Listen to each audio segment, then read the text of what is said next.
وَإِذَا سَأَلَكَ عِبَادِي عَنِّي فَإِنِّي قَرِيبٌ.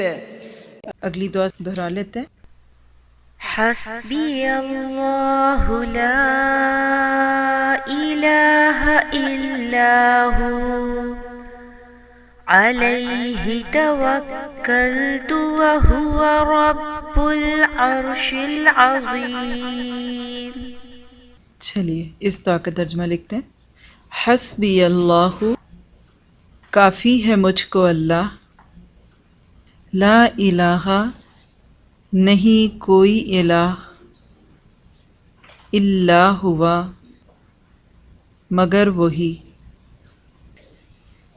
علیہ، اسی پر، توکلت، میں نے توکل کیا، وہو، اور وہ، رب رب ہے، العرش العظیم، بہت بڑے عرش کا. ایک سٹریچ میں ترجمہ کیا ہوگا؟ مجھے اللہ ہی کافی ہے، اس کے سوا کوئی معبود نہیں، میں نے اسی پر بھروسہ کیا، اور وہی عرش عظیم کا مالک ہے. سورۃ توبہ کی آخری آیتیں ہیں یہ، اور حضرت عمر رضی اللہ تعالیٰ عنہ کہتے ہیں کہ اگر یہ 3 آیتیں ہوتیں تو میں اس کو ایک الگ سورت کا نام دے دیتا، اتنی جامع آیتیں. اور یہی آیت صبح و شام کی دعاؤں میں اللہ کے نبی صلی اللہ علیہ وسلم 3 بار پڑھا کرتے تھے.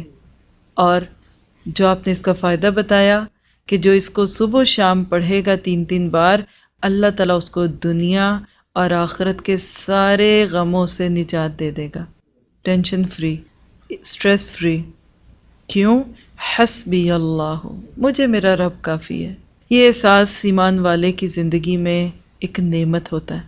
کسی کی اس کو طلب نہیں، کسی کی ضرورت نہیں، کیونکہ میرا رب جو کافی ہے. اللہ تعالیٰ تو خود ہی کہتا ہے کہ الیس اللہ بکاف عبدہ، کہ اللہ اپنے بندے کو کافی نہیں ہوگا. دن میں کتنی بار اس چیز کی گواہی ہم دے سکتے ہیں کہ واقعی عین وقت پہ اللہ نے مدد کی. ہم لوگوں کی طرف دیکھ رہے ہوتے ہیں، ہم دوسروں کے سہارے ڈھونڈتے ہیں، اصل سہارا اللہ کا ہے. اسی پہ توکل ہو جو اتنے بڑے عرش کا مالک ہے. اس کے لیے میرے کام کرنے کیا مشکل ہے، اور آزمائی ہوئی چیز ہے.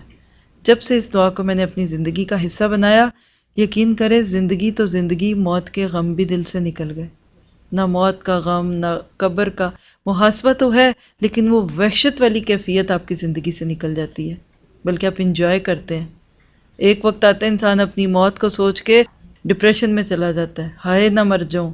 نہیں، مرنا ہے، بس تیاری کر کے جائیں، کیونکہ اللہ سے ملاقات ہے. تو اس دعا کو اپنی زندگی کا حصہ بنا لیں. مختلف طرح سے آتی ہے، حسبنا اللہ و نعم الوکیل سے بھی آتا ہے، لیکن جب ہم حسبی اللہ کہتے ہیں تو یہ یا جو یہ میرے لیے ہوتی ہے، متکلم ہے، میں، آپ کا آپ کے رب کے ساتھ تعلق ہے. اس شعور کے ساتھ سنیے اور دہرائیے. حسبی اللہ لا الہ الا ہو علیہ توکلت وہو رب العرش العظیم.